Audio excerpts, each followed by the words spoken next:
இல்லா இருளில் நான் நடந்தேன். இயேசு இல்லா வாழ்வை நான் வெறுத்தேன். பள்ளத்தின் நடுவில் நான் நடந்தேன். அச்சத்தின் உச்சத்தை பார்த்தேன். ஒளியில்லா இருளில் நான் நடந்தேன். இயேசு இல்லா வாழ்வை நான் வெறுத்தேன். உடைத்தீர், உருவாக்கினீர், சிற்றித்தீர், சீர்படுத்தினீர், சுடவிட்டீர், புதிதாக்கினீர், பிரித்தீர், பிரியாதிருந்தீர். என்னை யாருண்டு கலங்கின நேரத்திலும் கரம் என்னை நடத்தியதே.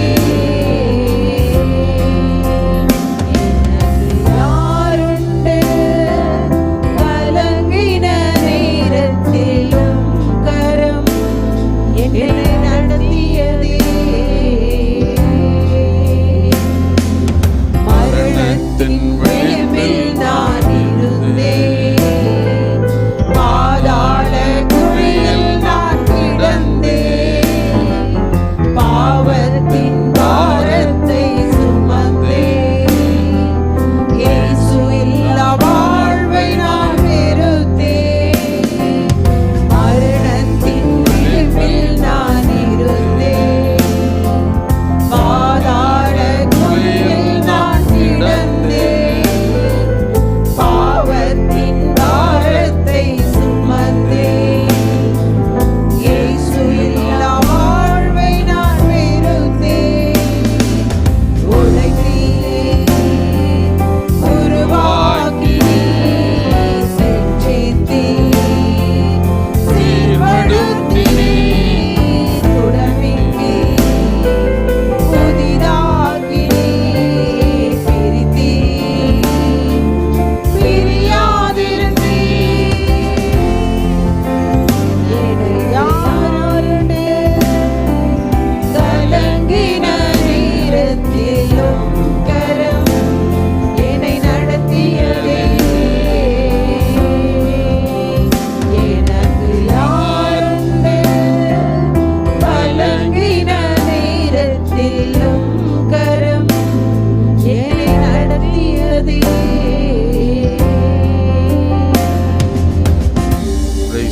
வருவோம். ஒரு வசனத்தை நாம் தியானிக்கலாம். லூக்கா எழுதின சுவிசேஷம் 18வது அதிகாரம் 8வது வசனத்தை நாம் வாசிப்போம். லூக்கா 18 8வது வசனம். சீக்கிரத்திலே அவர்களுக்கு நியாயம் செய்வார் என்று உங்களுக்கு சொல்லுகிறேன். ஆகிலும் மனுஷகுமாரன் வரும்போது பூமியிலே விசுவாசத்தை காண்பாரோ என்றார். மனுஷகுமாரன் வரும்போது பூமியிலே விசுவாசத்தை காண்பாரோ என்றார். கர்த்தருக்கு மகிமையுண்டாகட்டும். இந்த கடைசி காலங்களிலே மனுஷன் தேவன் மேல் வைத்திருக்கிற நம்பிக்கை, தேவன் மேல் வைத்திருக்கிற விசுவாசம், தேவன் மேல் வைத்திருக்கிற அன்பு தணிந்து போகிற, குறைந்து போகிற ஒரு காலத்திலே மனிதன் காணப்படுகிறான். அதாவது மனிதன் எப்போதும் போல எல்லா நன்மைகளும் கிடைக்கும்போது, விரும்புகிற காரியங்களெல்லாம் நடக்கும்போது, ஜெபிக்கிறவைகள் எல்லாவற்றையும் அவன் பெற்றுக்கொள்ளும் போது மிகுந்த மகிழ்ச்சி அடைகிறான். சில வேளைகளிலே அவன் ஜெபிக்கிற காரியங்கள், விரும்புகிற காரியங்கள் கிடைக்காமல் ஏமாற்றப்படும் போது அவன் சோர்வுக்குள்ளாகிறதை நாம் பார்க்க முடிகிறது. இங்கே இயேசு ஒரு காரியத்தை இங்கே மத்தேயு 18:8 சொல்லும்போது, லூக்கா 18:8 சொல்லும்போது, மனுஷகுமாரன் வரும்போது பூமியிலே விசுவாசத்தை காண்பாரோ என்று சொல்லுகிறார். நம்முடைய ஜீவியத்தில் நீங்கள் யோசித்து பாருங்கள். ஆரம்ப காலத்தில் இருந்த விசுவாசம் அவர் மேல் நாம் வைத்த நம்பிக்கை இன்றைக்கு இருக்கிறதா என்று கேட்டால் அதிலே குறைவாகத்தான் நாம் காணப்படுவோம். ஆதி நாட்களிலே ஜெபித்து நன்மையை பெற்றுக்கொண்டோம், உபவாசித்து நன்மையை பெற்றுக்கொண்டோம். இன்றைக்கு மற்றவரிடத்திலே ஜெபிக்க சொல்லுகிறோம், நமக்காக மற்றொருடத்திலே உபவாசிக்க சொல்லுகிறோம். இங்கே இயேசு சொல்ல காரணம் என்னென்று கேட்டால், நீங்கள் அந்த அதிகாரத்திலே அந்த 2ஆம் வசனத்தை வாசியுங்கள். ஒரு பட்டணத்திலே ஒரு நியாயாதிபதி இருந்தான். அவன் தேவனுக்கு பயப்படாதவனும் மனுஷரை மதியாதவனுமாயிருந்தான். ஒரு பட்டணத்திலே ஒரு நியாயாதிபதி, ஜட்ஜு, நீதிபதி ஒருவர் இருக்கிறார். அவரிடத்திலே போனால் நீதி நியாயம் கிடைக்காது. அது உலகறிஞ்ச உண்மை. மனுஷனை அவன் மதிக்கவும் மாட்டான், தேவனுக்கு பயப்படுற பயமும் அவனிடத்தில் இல்லை. அப்படிப்பட்ட ஒரு இடத்துல இந்த விதவையின் வழக்கு போய் மாட்டிட்டுது. விதவையின் வழக்கு அவனிடத்தில் கிடச்சிது. நீங்கள் நீதிமன்றங்களிலே பார்க்கும்போது இன்றைக்கு சென்னை நீதிமன்றத்தில் அநேக கிளைகள் அவங்க வச்சுருப்பாங்க. ஒவ்வொன்றுக்கும் நிறைய கேஸ் வரும். கேஸ் வரும்போது அங்கே ஒரு ஆள் இருப்பார். அவர் அதை பிரித்து ஒவ்வொரு பெஞ்சுக்கு அனுப்புவார். ஒவ்வொரு நீதிபதிக்கும் பிரித்து அனுப்பிக்கிட்டே இருப்பாங்க. அதுபோல் அதில் நல்ல நீதிபதி இருப்பாங்க, லஞ்சம் வாங்குறவன் இருப்பான், நியாயத்தை புரட்டுறவன் இருப்பான், அவன்கிட்ட வந்து சேரும். இதுபோல் நாட்களில் இந்த நீதிபதி கிட்ட இந்த வழக்கு வந்துச்சு. அது பாவம், இந்த விதவைக்கு அவன் நியாயம் செய்வான்னு சொல்லி பார்த்தா அவன் தெய்வத்துக்கும் பயப்பட மாட்டான், மனுஷனே என்ன செய்ய மாட்டான், மனுஷனை ஒரு மனுஷனாகவே மதிக்க மாட்டான். அப்படிப்பட்டோண்டு அந்த வழக்கு போய் சிக்கிச்சு. ஆனால் இந்த விதவையின் மேன்மை என்ன என்று கேட்டால், அவன் அநீதியான நியாயாதிபதி என்று அறிந்தோம், அவனிடத்தில் போன நியாயம் நமக்கு கிடைக்காது என்று அவள் தெரிந்திருந்தோம், அவள் என்ன மதிக்க மாட்டா என்று அறிந்திருந்தோம், அவள் ஓயாமல் அவனிடத்திலே போய் அவனை அலட்டிக்கொண்டே இருந்தாள், அவனிடத்தில் பேசிக்கொண்டே இருந்தாள். அந்த பக்கம் போகும்போது வரும்போது அவனுடைய கதவை தட்டி போய் திறந்து அந்த 5ஆம் வசனத்தை வாசிங்க. இந்த விதவை என்னை எப்பொழுதும் தொந்தரவு செய்கிறபடினால், பாருங்கள், என்னை எப்பொழுதும் தொந்தரவு செய்கிறபடினால் இவள் அடிக்கடி வந்து என்னை அலட்டாதபடி இவளுக்கு நியாயம் செய்ய வேண்டும் என்று தனக்குள்ளே சொல்லிக் கொண்டான் என்றார். இவனிடத்தில் எந்த நியாயத்தையும் எதிர்பார்க்க முடியாது. அடிக்கடி இவ போய் அவனிடத்துல தொந்தரவு கொடுத்து கொண்டே இருந்தா. எனக்கு நியாயம் செய்யுங்க அப்படின்னு சொல்லி அடிக்கடி போய் தொந்தரவு கொடுத்து கொண்டே இருந்தா. அதனால் அவன் என்ன பண்ணான்னா, என்னை பற்றி இவ சரியாக தெரிஞ்சிருந்தும் அறிந்திருந்தோம், என்கிட்ட வந்து நியாயம் கேட்குறாளே, இவளுக்கு எழும்பி என்ன செய்யணும், நியாயத்தை செய்யணும் என்று சொல்லி அவளுக்கு அவன் நியாயத்தை செய்கிறதாக இங்கே தான் பார்க்கிறோம். அதற்காக எது சொல்லுகிறார், அவள் சோர்ந்து போகாதபடி, மனம் தளர்ந்து போகாதபடி அவள் என்ன செய்தான், ஆண்டவரை அந்த மனிதனை, அந்த நியாயாதிபதியை போய் ஒவ்வொரு நேரமும் அலட்டிக்கொண்டே அவள் இருந்ததுனால அவள் எழும்பி போய் நியாயம் செய்தாள். சிலர் என்னன்னா, ஐயோ நான் தட்டி பார்த்தேன் கேட்கல, கூப்பிட்டு பார்த்தேன் கேட்கலன்னு போயிருப்பாங்க. ஆனால் இவ அப்படி அல்ல, தொடர்ந்து அவனிடத்துல போய் தண்ணி விடுங்கப்பா, சுடு தண்ணி விடு, தொடர்ந்து அவனிடத்துல போய் அவளை அலட்டிக்கொண்டே இருந்தாள் என்று அவர் சொல்லுகிறார். நம்முடைய ஆண்டவராகிய இயேசு கிறிஸ்து விசுவாசத்தை பற்றி கூறும்போது, நீங்கள் மத்தேயு எழுதின சுவிசேஷம் 7ஆம் அதிகாரம் 7வது வசனத்தை எடுங்கள். மத்தேயு 7ஆம் அதிகாரம் 7வது வசனம் படியுங்கள். கேளுங்கள், அப்பொழுது உங்களுக்கு கொடுக்கப்படும். தேடுங்கள், அப்பொழுது கண்டடைவீர்கள். தட்டுங்கள், அப்பொழுது உங்களுக்கு திறக்கப்படும். கேளுங்க என்னன்னா, கேட்டுக்கொண்டே இருங்க.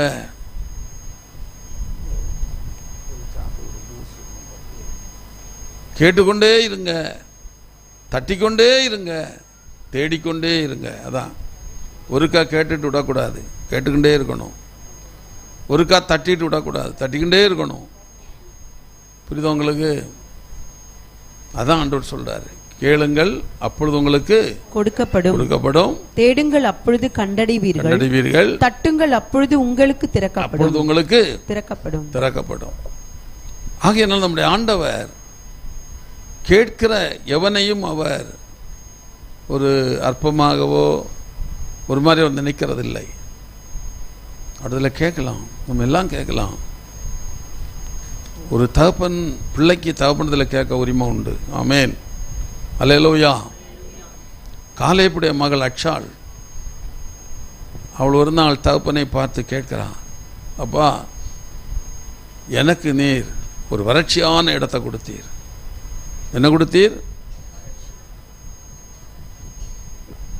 நியாயாதிபதி புஸ்தகத்தில் பார்க்கலாம். எனக்கு நீர் வறட்சியான இடத்தை கொடுத்தீர், ஆனால் எனக்கு ஒரு ஆசீர்வாதமான தர வேண்டும் ஒரு நிலத்தை எனக்கு தரணும்னு கேட்டான். எனக்கு நீர் தந்தது வறட்சி. உடனே அவள் என்ன செய்தா? பணிவோடு அவருடைய வாகனத்திலிருந்து இறங்கி தகப்பனை வணங்கி அவள் கேட்குறான்.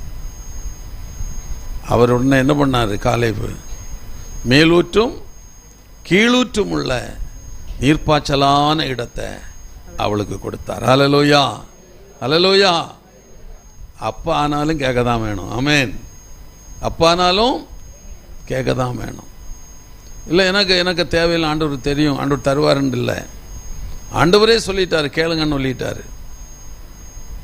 அப்போது காலேபிடத்தில் மகள் அக்ஷாள், எனக்கு தந்தது ஒரு வறட்சியான இடத்தை தந்தீரை, அதை வச்சு தான் என்ன பண்ணேன்? வறட்சியான இடத்தை நம்ம என்ன பண்ண முடியும்? நீ யோசித்து பாருங்கப்பா, எனக்கு நீங்கள் ஒரு நல்ல இடத்தை தாருங்கன்னு கேட்குறான். மனத்தாழ்மையோடு கேட்குறான். அவன் தகப்பன் இறங்கி அவளுக்கு மேற்புறத்திலும் கீழ்ப்புறத்திலும் உள்ள நீர்ப்பாய்ச்சலான இடத்தை அவளுக்கு கொடுத்து தன் மகளை சந்தோஷப்படுத்துகிறார். அல்லேலூயா, அல்லேலூயா. கேளுங்கள் உங்களுக்கு கொடுக்கப்படும், கேட்கிற எவனும் என்ன செய்கிறான்? பெற்றுக்கொள்ளுகிறான்.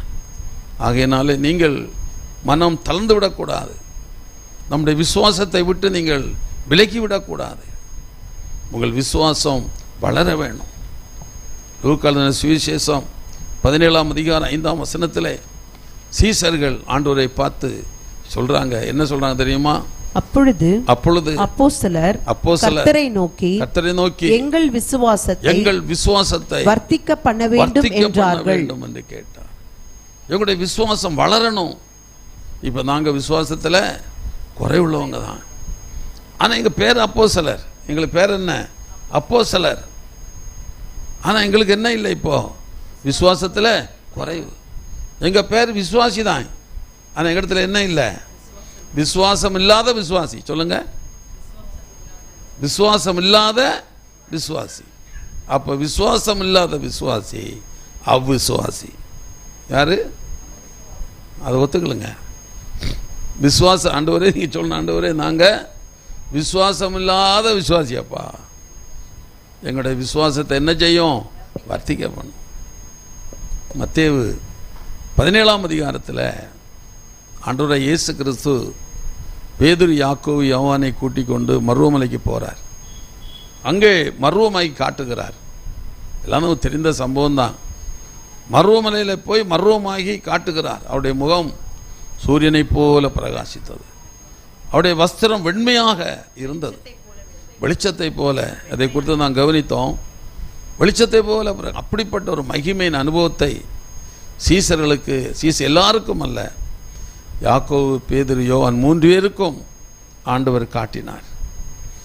இவர் அங்கே மருவமலையில் இருக்கும்போது கீழே 9 அப்போஸ்தலர் இங்கே இருக்கிறார்கள். 9 பேரிடத்திலும் ஒரு தகப்பன் ஒரு மகனை அழைத்து கொண்டு வருகிறார். என் மகன் சந்திர ரோகியாக இருக்கிறான், அடிக்கடி தீயிலே விழுகிறான், தண்ணீரிலே அடிக்கடி தீயிலும் தண்ணீரிலும் விழுகிறான், அவனை மிகுந்த அலக்களிக்கிறது என்று சொல்லி வந்தார்கள். சீசர்களால் என்ன செய்ய முடியல? சுத்தமாக கூடாமல் போயிட்டு, சுகமாக்க முடியல. அப்படி இருக்கிறவர்கள் இயேசு கீழே இறங்கி வாரார். இந்த தகப்பன் ஓடிப்போய் இடத்துல முழங்கால் படியிட்டு, தகப்பனே என் மகனுடைய நிலைமை இப்படி இருக்கு, உங்கள் அஸ்போசத்தில் கொண்டு வந்தேன், இந்த 9 பேராலையும் என் மகனை என்ன செய்ய முடியல? குணமாக்க முடியல. எவ்வளோ முயற்சி இது பார்க்குறாங்க. அப்பாலே போ இப்பாலே போ சாத்தானெல்லாம் சொல்லி பார்க்குறாங்க. வல்லமை உண்டு உண்டென்றெல்லாம் பாடி பார்க்குறாங்க, அக்கினி அக்கினின்னு எல்லாம் சொல்லி பார்க்குறாங்க. ஒன்றும் வேலை நடக்கல, ஒன்றும் வேலை நடக்கல. நீதான் உதவி செய்யணும் அப்படின்னு. அப்போ இயேசு பிசாசை அதட்டினார், அவன் சுகம் பெற்றான், எழுப்பி போய்விட்டான். இந்த சீசலுக்கு ஒரே குழப்பம். நம்ம இப்படியெல்லாம் உலுக்கி பார்த்தோமே, ஒன்றும் நடக்கலையே, எப்படி இது?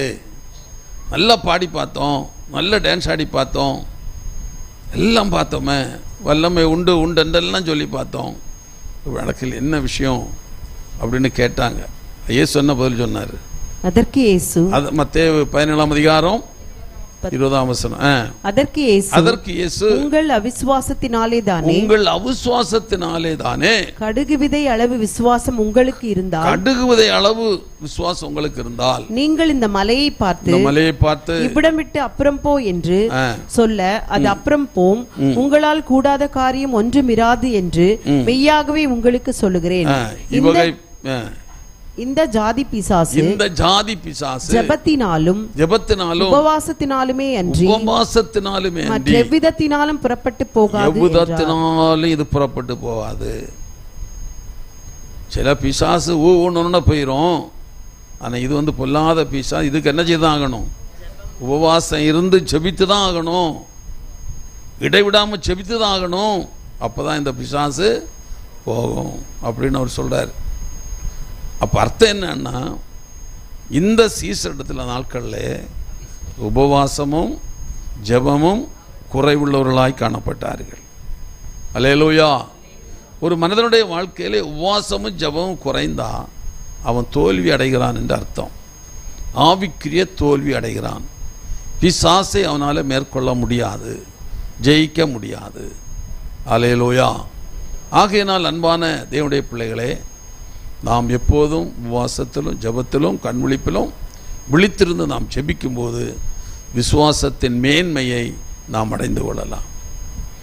அப்போ மனுஷகுமாரன் வரும்போது விசுவாசத்தை காண்பாரோ? நம்முடைய விசுவாசம் என்பது, நீங்கள் விசுவாசத்தை குறித்து பேச போனால் வேறு லைனில் போகலாம், நான் பிறகு உங்களுக்கு சொல்லுவேன். நம்முடைய விசுவாசம், நீங்கள் ரோமர்கள் நிருபம் 1ஆம் அதிகாரம் 8ஆம் வசனத்தை வாசியுங்கள். ரோமர் 1:8.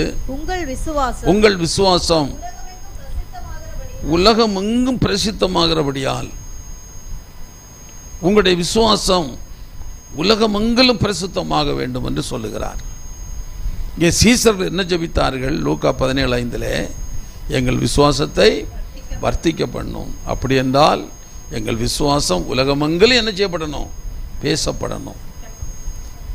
எங்கள் விசுவாசம் உலகம் எங்கும் பேசப்படணும்.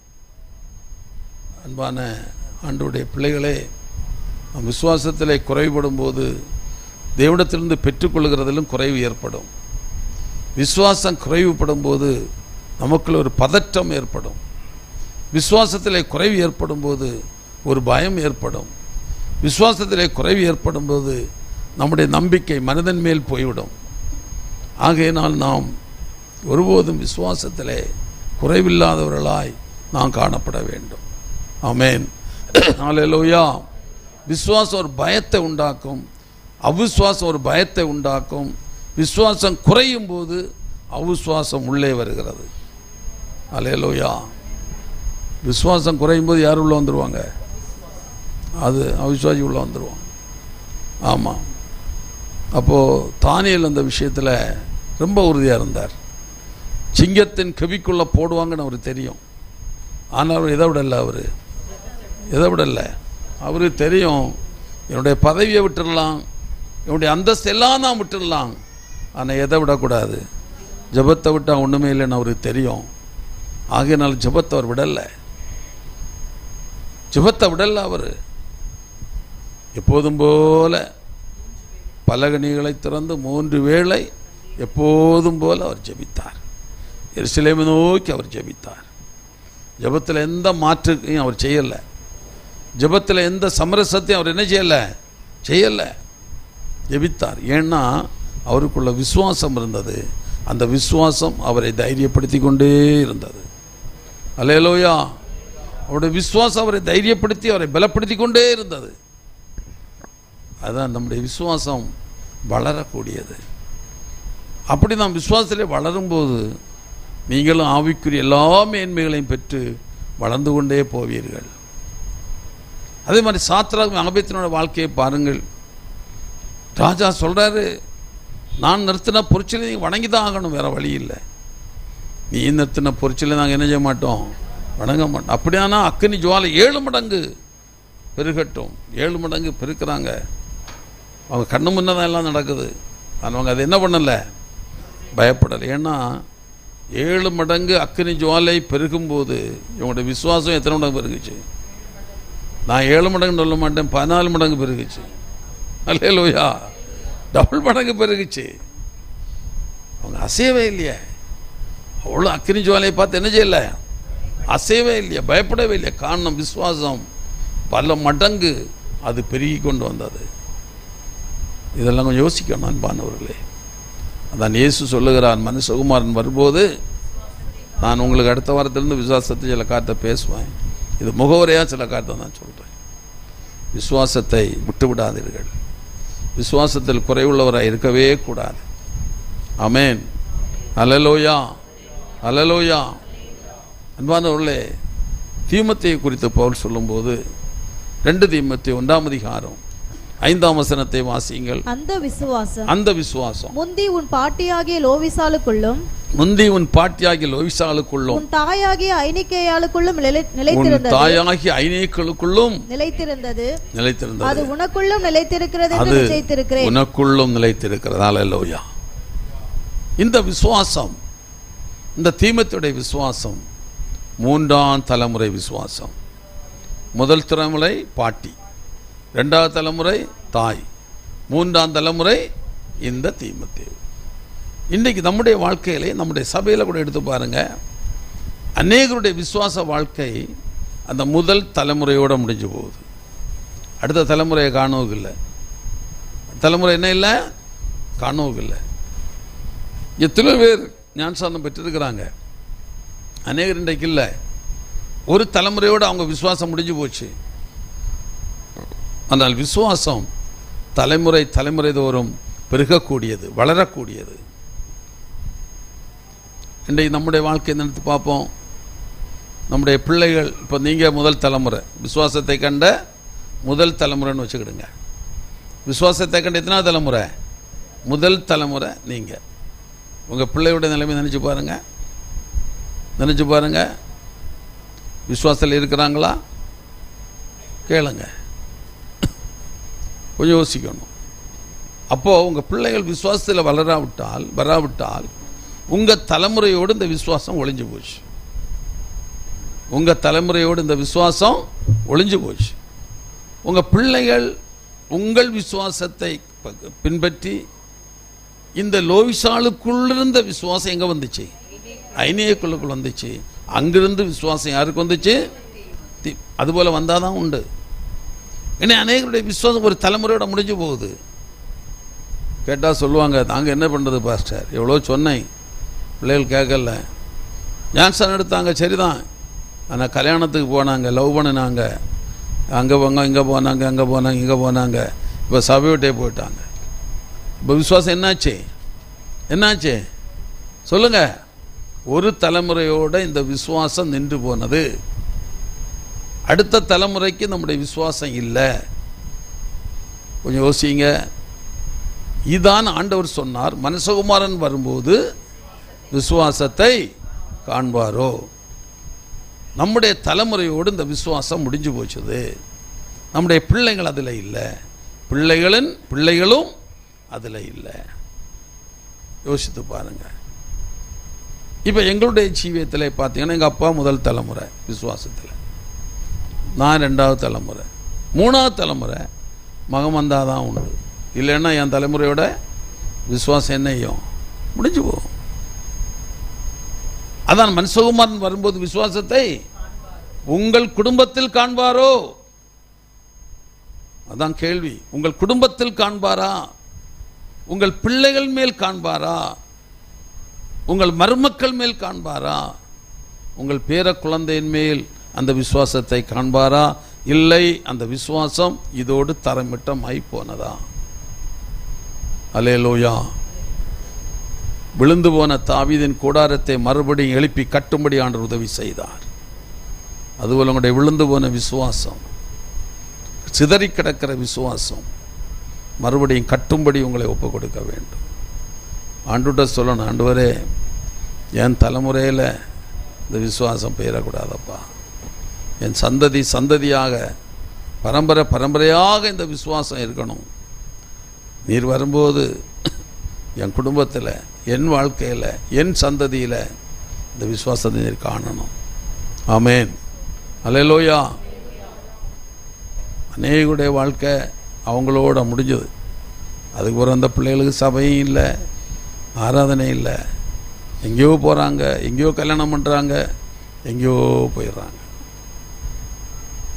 ஆண்டவருடைய நியாய தீர்ப்பு நாளில் அவர் நியாயம் விசாரிக்கும்போது உங்கள் இருதயம் தாங்குமோ என்று வேதம் சொல்லுகிறது. நீங்கள் முயற்சி பண்ணி பிரயாசம் பண்ணி அது ஒருவேளை உங்கள் கைமீறி போனால் நீங்கள் என்ன பண்ண முடியும்? ஒன்றும் பண்ண முடியாது. ஆனால் நீங்களாகவே அதுகளை வழி அனுப்பி வைக்கக்கூடாது. நீ அங்கே போட, நீஞ்சா போடி. எனக்கு தெரியும் ஒரு குடும்பம், பரம்பரையாகவே ஆவிக்குரிய பந்தேகஸ் குடும்பம், பரம்பரையாக ஆவிக்குரிய பந்தேகஸ் குடும்பம். இவங்க 3-4 தலைமுறை. அவங்களும் நல்ல ஒரு ஆவிக்குரிய சபைக்கு தான் போகிறாங்க. 2 பிள்ளைகள் அவங்களுக்கு, ஏகப்பட்ட பணம் அவங்களுக்கு இருக்குது. உடனே அவங்க 2 பிள்ளைகளையும் மறுபடியும் பந்தேகஸில் ஞானஸ்தானம் எடுத்த பிள்ளைகள் மறுபடியும் சிஎஸ்சி சபையில் கொண்டு போய் ஞானஸ்தானம் கொடுத்து பிள்ளைகளுக்கு நகைகளை போட்டு திருமணம் பண்ணி, இன்றைக்கு அவங்க நிலைமை என்ன தெரியுமா?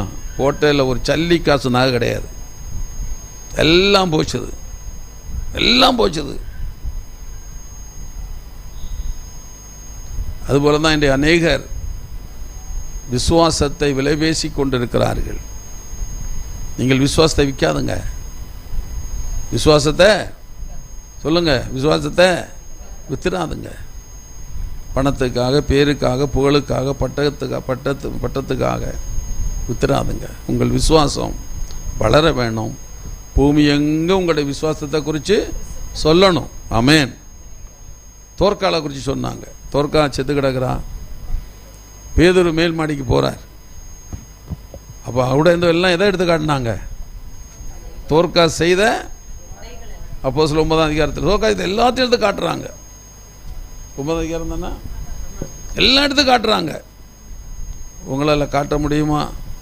உங்களை சொல்லி காட்ட முடியுமா? அதனால் ஒருபோதும் உங்களுடைய விசுவாசம் தளர்ந்து போகக்கூடாது, உங்கள் விசுவாசம் பின்வாங்கி போகக்கூடாது என்பதை நீங்கள் மனதில் வைத்து கொள்ள வேண்டும். இப்போது இந்த தீமோத்தேயுடைய விசுவாசம் அது ரொம்ப ஒரு ஸ்ட்ராங்கான ஒரு விசுவாசம். அந்த தீமோத்தேயுவின் புஸ்தகங்களிலே வாசித்து பார்க்கும்போது பவுல் அவனை குறித்து எழுகிறதையெல்லாம் நீங்கள் படித்து பார்த்தீங்கன்னா எவ்வளோ மேன்மையாக அந்த தீமோத்தேயுவை ஆண்டவர் வைத்திருக்கிறார் பாருங்கள். அந்த பாட்டியுடைய விசுவாசம், அம்மாவுடைய விசுவாசம் பிள்ளையின் மேல் வந்தது. உங்களுடைய விசுவாசம் எல்லாம் எந்த பிள்ளை, உங்கள் பிள்ளைகள் மேல் என்ன செய்யணும்? வரணும். ஆமென். அல்லேலூயா, அல்லேலூயா, அல்லேலூயா. இந்த லூக்கா 18ஆம் அதிகாரத்திலே 7வது வசனத்தை வாசியுங்கள். லூக்கா 18:7. அந்தபடியே தேவன் தம்மை நோக்கி இரவும் பகலும் கூப்பிடுகிறவர்களாகிய தம்மால் தெரிந்து கொள்ளப்பட்டவர்களின் விஷயத்தில் நீடிய பொறுமையுள்ளவராயிருந்து அவர்களுக்கு நியாயம் செய்யாமல் இருப்பார். தம்மால் தெரிந்து கொள்ளப்பட்டவருடைய விஷயத்தில் படிங்க. நீடிய பொறுமை உள்ளவராய் இருந்து அவர்களுக்கு நியாயம் செய்யாமல் இருப்பாரோ. நல்லா கவனிக்கணும். அதாவது இந்த விசுவாசத்தை மன உறுதியுடன் பின்பற்ற வேண்டும். மன உறுதியை என்ன செய்து விட கூடாது. மன உறுதியை விட்டுவிடக்கூடாது. அதாவது இந்த விசுவாசம் என்பது நம்ம ஒவ்வொருடைய மன உறுதியையும் சார்ந்தது. ஆமென். நம்முடைய மன உறுதியை சார்ந்தது. அதான் நம்முடைய மனம் அந்த விசுவாசம் என்கிற உறுதியிலிருந்து விலகுமானால் நம்முடைய விசுவாசத்தில் நிற்க முடியாது. ஆக மன உறுதியுடன் நாம் விசுவாசத்தை மேற்கொள்ள வேண்டும், விசுவாசத்தில் இருக்க வேண்டும். மன உறுதியை விட்டுவிடவே கூடாது. நம்முடைய மனது கெடுக்கப்படக்கூடாது. பவுல் சொல்கிறார், உங்கள் மனம் கெடுக்கப்படுமோ என்று நான் நினைக்கிறேன், பயந்திருக்கிறேன். உங்கள் மனம் கெடுக்கப்படக்கூடாது என்று சொல்லுகிறார். ஆகையினால் அன்பான கர்த்தருடைய பிள்ளைகளே, நம்முடைய ஆண்டவர் வரும்போது நம்முடைய விசுவாசத்தை பார்க்கணும், நம்முடைய பரிசுத்தத்தை பார்க்கணும், நம்முடைய நீதி நேர்மை நியாயம் இவைகளெல்லாம் ஆண்டவர் பார்க்கணும். ஆண்டவருக்கு முன்பாக மனமகிழ்ச்சியோடு நாம் நிற்கணும். கூனி குருவி அல்ல, நாம் தேவனுக்கு முன்பாக நிற்கணும். ஆமென். அல்லேலூயா, அல்லேலூயா. அப்போது நீதி உள்ள தேவன் தம்மால் தெரிந்து கொள்ளப்பட்டவர்களுக்கு, நீதியுள்ள தேவன் தம்மால் தெரிந்து கொள்ளப்பட்டவர்களுடைய இடைவிடாத முயற்சியால், என்ன இடைவிடாத முயற்சியால், ஒரு முயற்சி அல்ல, ரெண்டு முயற்சி அல்ல. ஒரு மனிதன் சோர்ந்து போய் அவன் சொன்னான், நான் 10 முறை விழுந்துட்டேன்னு. 10 முறை நான் விழுந்துட்டேன். அப்போ ஒருவர் சொன்னாராம், 10 முறை விழுந்ததில் இல்லை விசேஷம், 9 முறை நீ எழும்பி இருக்கிறேன்னு விசேஷம். 9 முறை நீ எழும்பி இருக்கிற. இல்லை, நான் நீ 10 முறை விழுந்தது உண்மை, நான் எத்தனை முறை எழும்பி இருக்கிற? 9 முறை நீ எழும்பி இருக்கிற. அதான் நம்முடைய காரியங்கள் இடைவிடாத முயற்சி, நிச்சயமாய் அதற்கு பலன் உண்டு. அதான் இயேசு தன் சீசர்களுக்கு சொல்லும்போது மத்தேயு 7:7-8 வசனத்திலே, கேளுங்கள் உங்களுக்கு கொடுக்கப்படும், தட்டுங்கள் உங்களுக்கு திறக்கப்படும், தேடுங்கள். அப்படின்னா ஜெபித்து கொண்டு ஜெபித்து பெற்றுக்கொள்ளுங்கள் என்பதாக அடையாளம். என்ன பண்ணுங்க? ஜெபித்து பெற்றுக்கொள்ளுங்க, தொடர்ந்து செபிங்க, தொடர்ந்து கேளுங்க, தொடர்ந்து தேடுங்க, தொடர்ந்து தட்டுங்க. இடையில எந்த இதுவும் என்ன செய்யக்கூடாது, பிரேக்கும் இருக்கக்கூடாது. தொடர்ந்து தேடிக்கிண்டே இருங்க, பெற்றுக்கொள்ளுகிற வரையிலும். அது எப்படி? மானானது நீரோடைகளை வாஞ்சித்து கதுறுது போலன்றார் தாவீது. மானான் நீரோடைகளை வாஞ்சி, நீரோடை அங்கே தெரியும், ஒரு 100 மைலுக்கு அந்த பக்கம் தெரியும். வனத்தில் 100 மைலுக்கு அந்த பக்கம் நீரோட வரது தெரியும். ஆனால் மான் என்ன நினைக்கும் தெரியுமா? ஏதோ சமீபத்தில் இருக்கிறதுன்னு ஓடி ஓடி ஓடி ஓடி ஓடி போகுமா. மானான நீருடைய வாஞ்சித்து கதறுது போல என் ஆத்துமா உம்மை வாஞ்சித்து கொண்டிருக்கிறது. யோசிங்க, விடாதுங்க. விடாமுயற்சி உங்களுக்கு மிகுந்த பலனை கொண்டு வரும். தேடுகிறதுல எந்த சுணக்கமும் வேண்டாம், ஜெபிக்கிறதுல எந்த சுணக்கமும் வேண்டாம், எந்த விதத்தையும் தளர்ந்து போக வேண்டாம். கலாத்தியர் 6ஆம் அதிகாரம் 9வது வசனத்தை வாசிங்க. கலாத்தியர் 6:9. நன்மை செய்கிறதில் சோர்ந்து போகாமல் இருப்போமாக, நாம் தளர்ந்து போகாதிருந்தால் ஏற்ற காலத்தில் அறுப்போம். நாம் தளர்ந்து போகாதிருந்தால் ஏற்ற காலத்தில் அறுப்போம். தளர்ந்து போகனா தளர்வு. இப்போ ஒரு அரிக்கட்டு கட்டியிருக்க, ஒரு கொஞ்சம் கட்டைகளை கட்டியிருக்கிறாங்க சேர்த்து டைட்டாக. அதுலேருந்து ஒரு கட்டை உருகுனாலே என்ன ஆகும்? தளர்வு ஏற்படும். புரியுதா உங்களுக்கு? ஒரு கொம்பு இலையை உருவா தளர்வு ஏற்படும். அதனால் ரொம்ப ஜாக்கிரதையாக, எந்த விதத்திலும் தளர்வு ஏற்படாதபடி அவர் சொல்கிறாரு, தளர்ந்து போகாதிருந்தால் ஏற்ற காலத்திலே அறுப்போம். அப்போ விசுவாசம் தளர்ந்து போகக்கூடியல, தளர்ந்து போகக்கூடாது. தளர்ந்து போனால் உதிர்ந்து போவீர்கள். ஒரு கட்டு கட்டி வச்சிருக்கு, ஒரு கொம்பை உருவிட்டீங்கன்னா கட்டிலே தளர்வு ஏற்படும். தளர்வு ஏற்பட்டால் அந்த படிப்படியாக அந்த கொம்புகள் எல்லாம் என்ன செய்யும்? உதிர்ந்து விடும். அதான் விஷயம். கடைசியில் கயிறு மட்டும் இருக்கும். எது மட்டும் இருக்கும்? சரக்கு இருக்காது, கயிறு மட்டும் இருக்கும். இன்றைக்கு அநேகருடைய நிலைமை அப்படி தான் இருக்குது.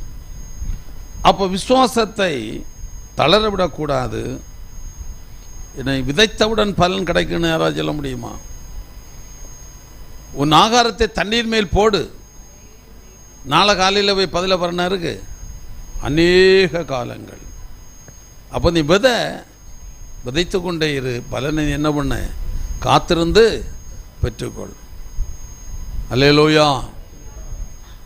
சங்கீதத்தில் ஒரு வசனம் உண்டல்லவா, கண்ணீரோடு விதைக்கிறவன் கம்பீரத்தோடு அறுப்பான் என்று சொல்லப்பட்டிருக்கிறது.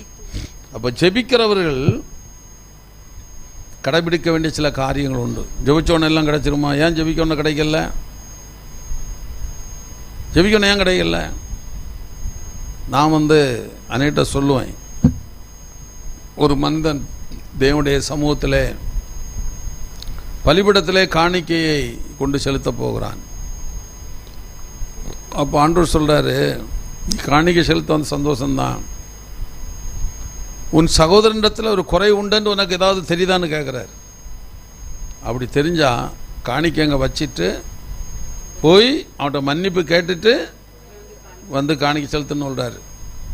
ஒரு காணிக்கை விஷயத்திலேயே ஆண்டவர் இப்படிப்பட்ட ஒரு சட்டத்தை வைத்திருக்கிறார் என்றால் பரலோகராஜ்யம் கிடைக்கணும்னு நினைக்கிறீங்களா? இப்பெல்லாம் போய் சேர்ந்துடலான்னு நினைக்கிறீங்களா? இல்லை. யோசித்துப்பா, நான் எப்படி மாளுவேன், எனக்கு ஆண்டவர் வச்சிருக்கிறாரு. நான் அப்படி தானே சொல்கிறாங்க. நான் எப்படியும் வாழுவேன், விசுவாசம் இருந்தால் போதும். என்ன இருந்தால் போதும்? சிலருக்கு ஒரு எண்ணம், சிஎஸ்ஐ கல்லறையில் கொண்டு வச்சாதான் பரலோகம் போவாங்க. எப்படி? சிஎஸ்ஐ கல்லறை தோட்டத்தில் வச்சாதான் எங்கே போவாங்க? அவங்க எங்கே போவாங்க? பரலோகம் போவாங்களாம். சிஎஸ்ஐ கல்லறை தோட்டத்தில் என்னத்தை இருக்குது? போய் தோண்டி பாருங்க, சாராயப்பட்டலாக கிடக்கு. ஆமாம், பேரை மட்டும் இருக்கும், நல்ல போராட்டத்தை போராடினேன் ஓட்டத்தை, சாராயத்தோடு போராடினேன் ஓட்டத்தை முடித்தேன். சிலருக்கு எண்ணம், சிஎஸ்ஐயில் கொண்டு வச்சுட்டா நான் பரலோகம் போயிடும். ஒன்றும் கிடையாது. வேதம் சொல்லுகிறது, அக்கிரம சிந்தை கொண்டிருந்தேனானால் ஆண்டவர் எனக்கு செவி கொடார். சங்கீதம் 66:18 வாசியுங்கள்.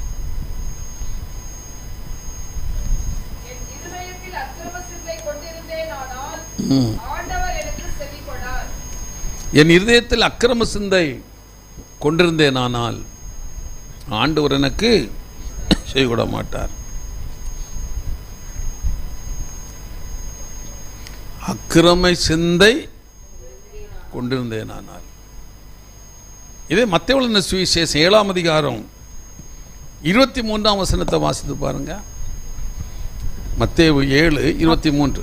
அப்பொழுது நான் ஒரு காலம் உங்களை அறியவில்லை, அக்கிரம செய்கைக்காரரே என்னை விட்டு அகன்று போங்கள் என்று அவர்களுக்கு சொல்லுவேன். அவர்களுக்கு சொல். அக்கிரம செய்கைக்காரரே என்னை விட்டு அகன்று போங்கள். அக்கிரமக்காரனுடைய ஜெபத்தையே கேட்க மாட்டாராம். அப்போ எப்படி அவனுக்கு பரலோகத்தை கொடுப்பாரு, இடம் கொடுப்பாரு? உன் ஜெபத்தையே கேட்க மாட்டார். அப்போ எப்படி பரலோகம் கிடைக்கும்? அதான் எங்க சொல்றாரு, இவங்க எல்லாம் என்ன ஆறு தெரியுமா? அக்கிரமம் செய்து எப்படியுமா?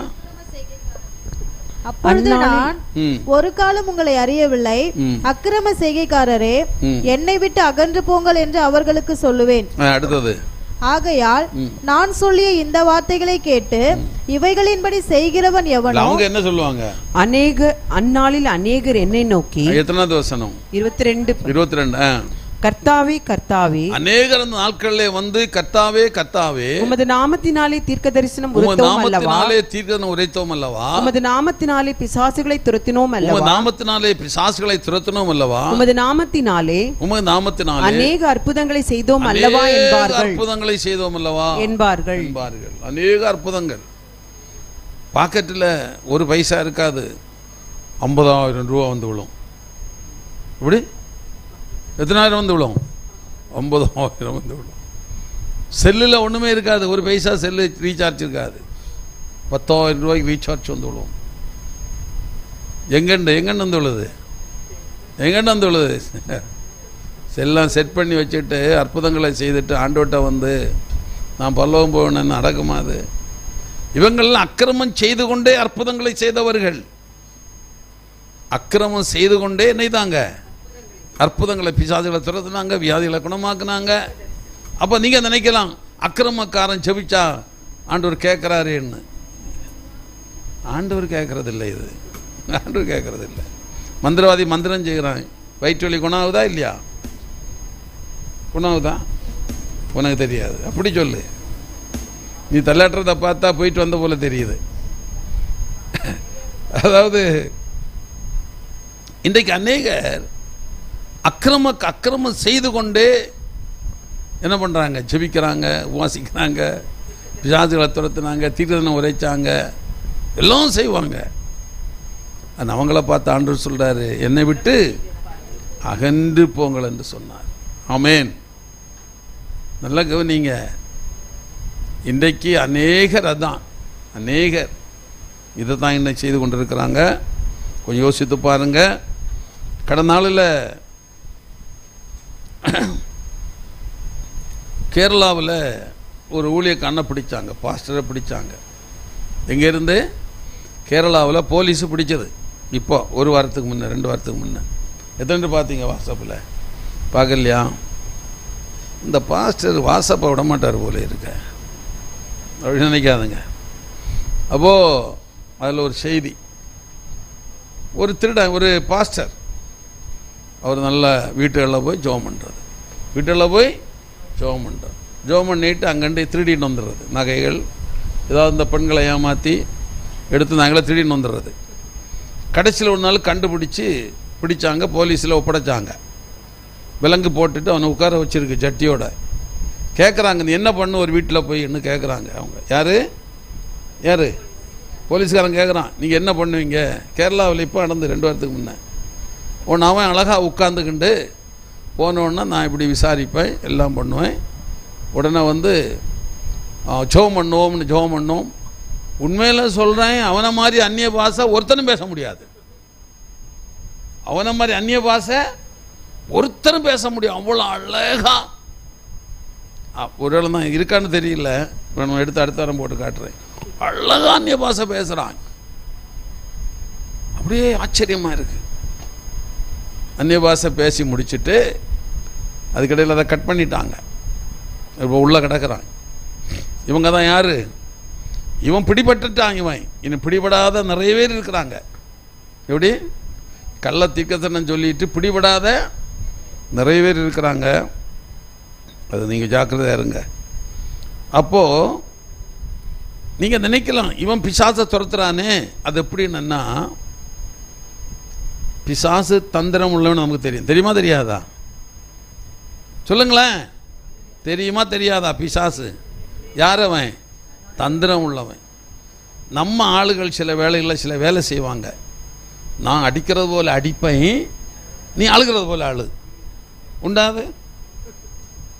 நான் அடிக்கிறது போல அடிப்பேன், நீ என்ன செய்யணும்?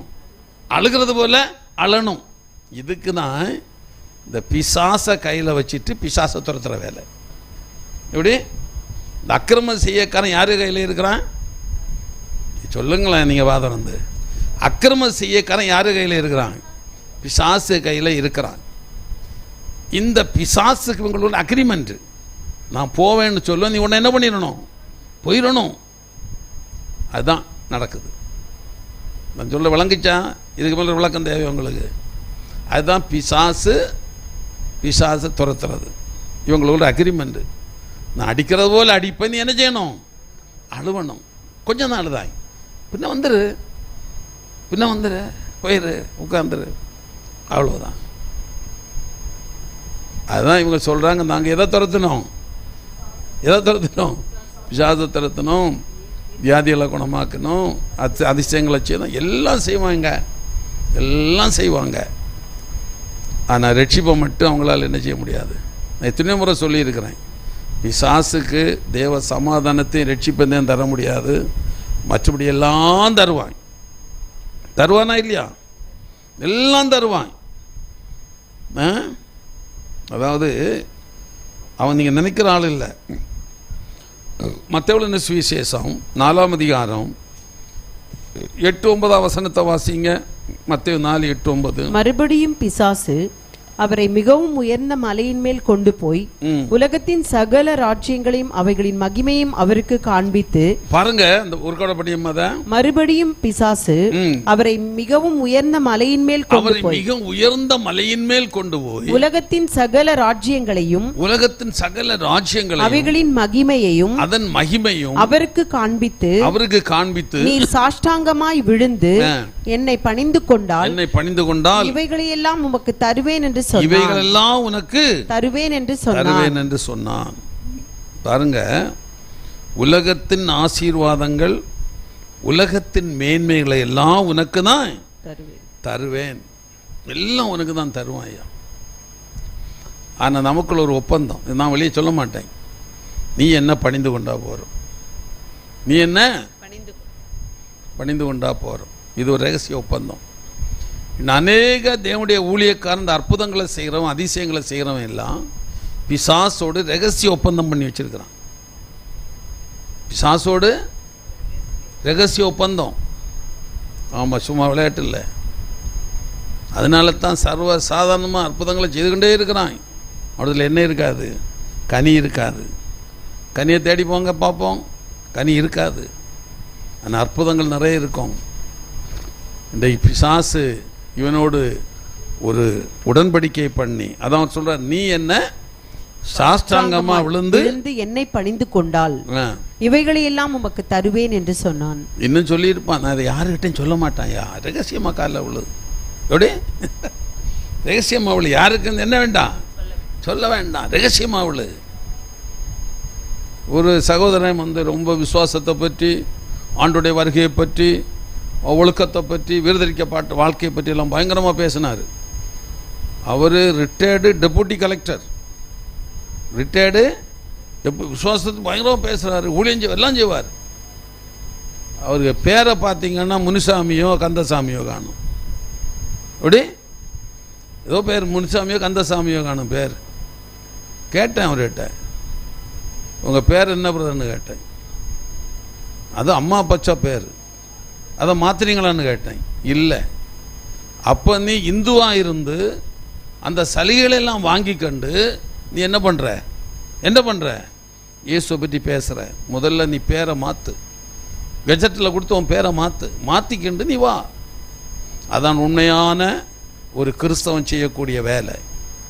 நீ இந்துவாக இருந்துக்கிண்டு இந்து பேரை வச்சுட்டு என்ன பண்ணிக்கிட்டு இருக்கிற? இன்னைக்கு நான் பெரிய ஊழியக்காரன், பெரிய வேறுதரிக்கப்பட்ட வாழ்க்கை, பரிசுத்த வாழ்க்கைன்னெல்லாம் பேசுகிற. தேவனால் இது அங்கீகரிக்கக்கூடாது, அங்கீகரிக்க மாட்டார். கஜெட்டில் மாற்று, நீ உன் பேரை மாற்று, கஜெட்டில் மாற்றின்னு தேவ சமூகத்தில் வந்தது இல்லை. ஆமாம், இதான் ஒழுங்கு. அல்லேலூயா, அல்லேலூயா. சிலர் அதெல்லாம் ஒன்று இல்லை, பேருக்கு அதுக்கு என்ன விஷயம் இருக்குது? இந்துவாக இருந்து தானே நீ சலுகை வாங்குற, இந்துவாக இருந்து தானே நீ சலுகை வாங்குற.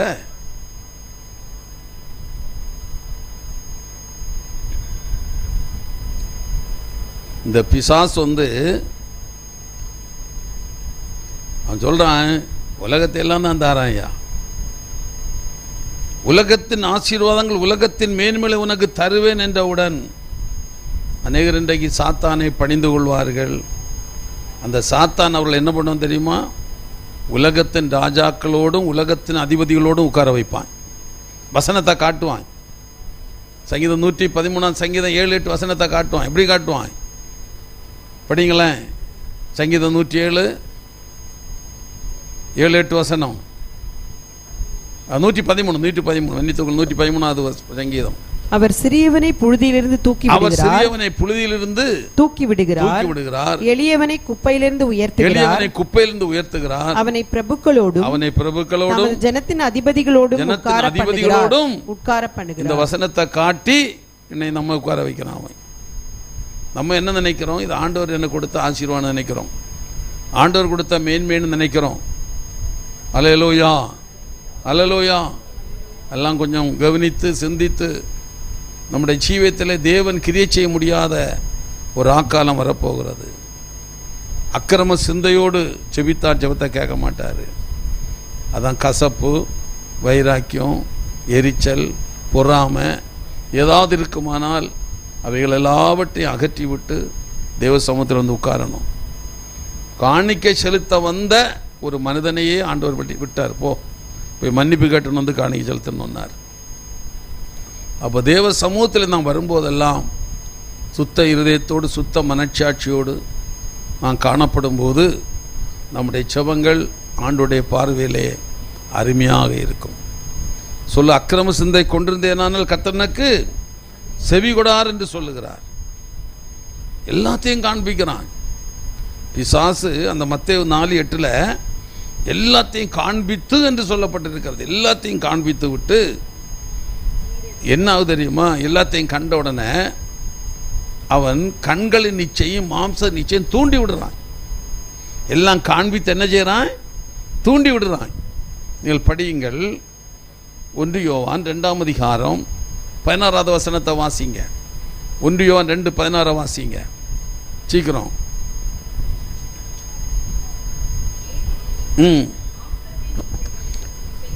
மாம்சத்தின் நிச்சயம், கண்களின் நிச்சயம், ஜீவனத்தின் பெருமையுமாகிய உலகத்தில் உள்ளவைகள் எல்லாம் பிசாசினால் உண்டானவைகள் அல்ல.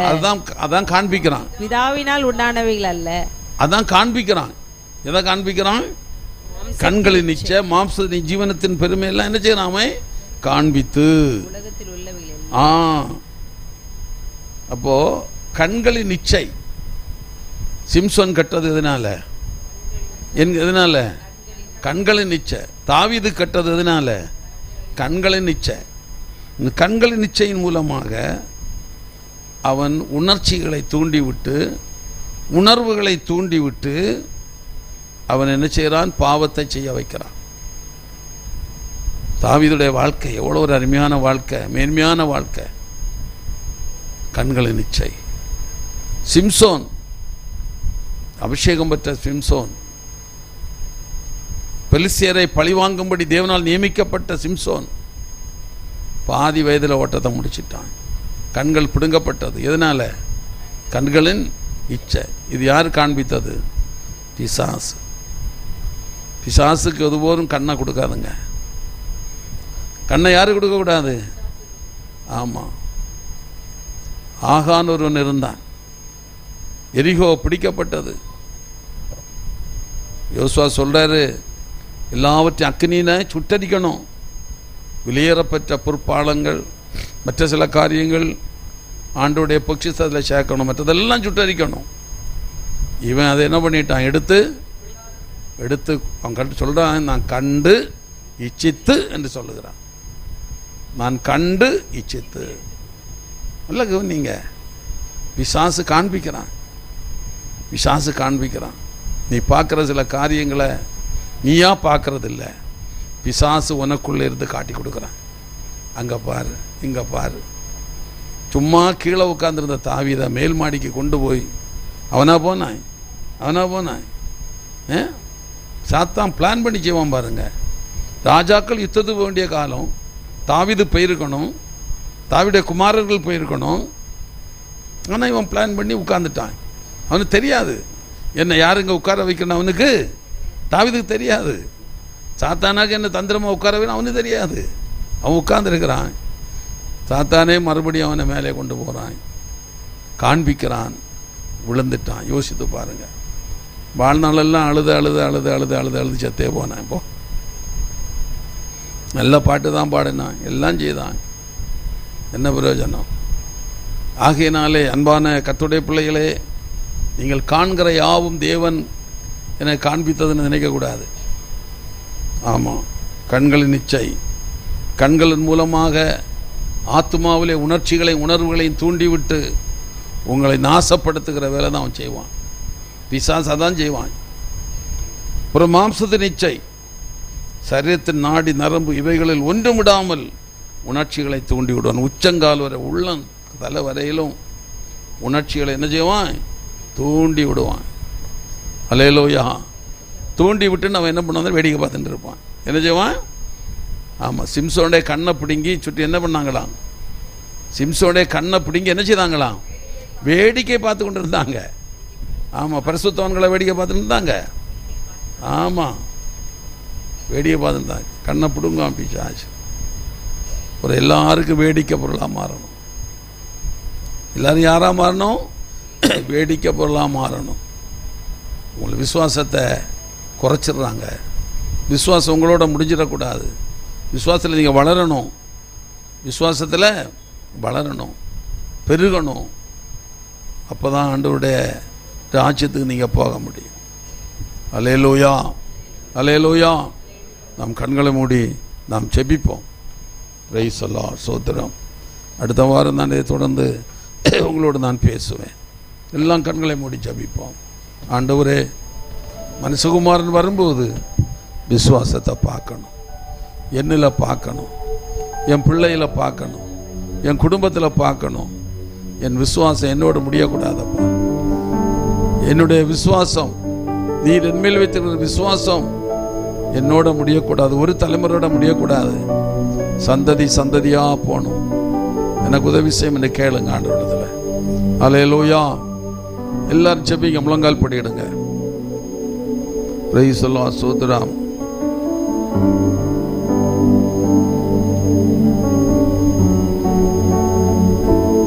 எல்லாரும் ஜெபிங்க பார்ப்போம். ஆமென். அல்லேலூயா,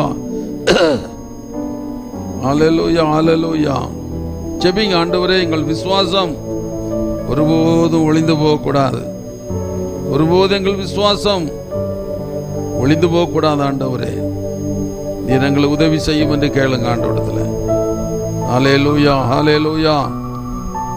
இயேசுவே உமக்கு ஸ்தோத்திரம், இயேசுவே உமக்கு ஸ்தோத்திரம். Hallelujah, hallelujah. Praise the Lord. ஸ்தோத்திரம், ஸ்தோத்திரம், ஸ்தோத்திரம். கர்த்தரை நம்பியே ஜீவிப்போம், கவலை கஷ்டங்கள் தீர்ந்திடும், கைவிடா காத்திடும் பரமனின் கரங்களை நாம் பற்றிக் கொள்வோம். கைவிடா காத்திடும் பரமனின் கரங்களை நாம் பற்றிக் கொள்வோம். உண்மை வழி நடந்திடும் உத்தமனுக்கென்றும் கர்த்தர் துணை. உண்மை வழி நடந்திடும் உத்தமனுக்கென்றும் கர்த்தர் துணை. கண்கள் அவன் மீது வைத்திடுவான், கருத்தாய் காத்திடுவான். கண்கள் அவன் மீது வைத்திடுவான், கருத்தாய் காத்திடுவான். கர்த்தரை நம்பி ஜீவிப்போம், கவலை கஷ்டங்கள் தீர்ந்திடும், கைவிடா காத்திடும் பரமனின் கரங்களை நாம் பற்றிக் கொள்வோம். கைவிடா காத்திடும் பரமனின் கரங்களை நாம் பற்றிக் கொள்வோம். கைவிடா காத்திடும் பரமனின் கரங்களை நாம் பற்றிக் கொள்வோம். அன்பான இயேசுவே, நாங்கள் உம்மை ஸ்தோத்திரிக்கிறோம். இந்த ஆராதனைக்காக உமக்கு நன்றி ஆண்டவரே. நீர் வரும்போது எங்களுடைய விசுவாசம் எங்கள் தலைமுறை தலைமுறையோடு பார்க்கணும்ப்பா. எங்களோடு விசுவாசம் முடிஞ்சு போகக்கூடாது. தீமோத்தேயு போல தலைமுறை தலைமுறையாக இருக்கணும். எங்களுக்கு உதவி செய்வீரா. நாங்கள் உம்மீது வைத்த விசுவாசத்தை கெடுக்கும்படி பிசாசு செய்கிற சகல தந்திரங்களில் இருந்தோம் எங்களை நிர்விடுதலையாக்கி, நாங்கள் உம்முடைய பரிசுத்த வருக வரையிலும் எங்களை உத்தமன் என்று விளங்க பண்ணி உமக்கு முன்பாக நிற்கும் சிலாக்கியத்தை எங்களுக்கு தார். இயேசு நாமத்தினால பிசாசுக்கு இடம் கூடாதபடி, பிசாசு காண்பிக்கிறதை ஆண்டவர் காட்டினார் என்று சொல்லி நாங்கள் ஏமாந்து போகாதபடிக்கு தேவன் எங்கள் உதவி செய்வீராக, உதவி செய்வீராக. உலகத்தின் மேன்மைகள் வரும்போது, உலகத்தின் ஆசீர்வாதங்கள் வரும்போது நாங்கள் அதை சிந்திக்க எங்களுக்கு உதவி செய்யும். ஆண்டவரே உமக்கு ஸ்தோத்திரம், ஸ்தோத்திரம். சிம்சோன் கண்கள் அவனுடைய வாழ்க்கையை நாசம் பண்ணிட்டு, தாவீதின் கண்கள் அவன் வாழ்க்கையை நாசம் பண்ணினான். இன்றைக்கு எத்தனையோ பரிசுத்தவான்கள் கண்களின் நிச்சயினால மாம்சத்தில் விழுந்து ஒரு பக்கம் ஊழியங்கள் என்று சொல்லிக் கொள்ளுகிறார்கள். பிசாசு அவர்களை எடுத்து பயன்படுத்துகிறதை நாங்கள் அறிகிறோம். அப்படிப்பட்ட வாழ்க்கை எங்களுக்கு இல்லாதபடிக்கு எங்களை காத்துக்கொள்ளும், கூட இரும். இயேசுவின் மூலம் வேண்டுகிறோம் பிதாவே, ஆமென். ஒரு பாடலை பாடுங்கள்.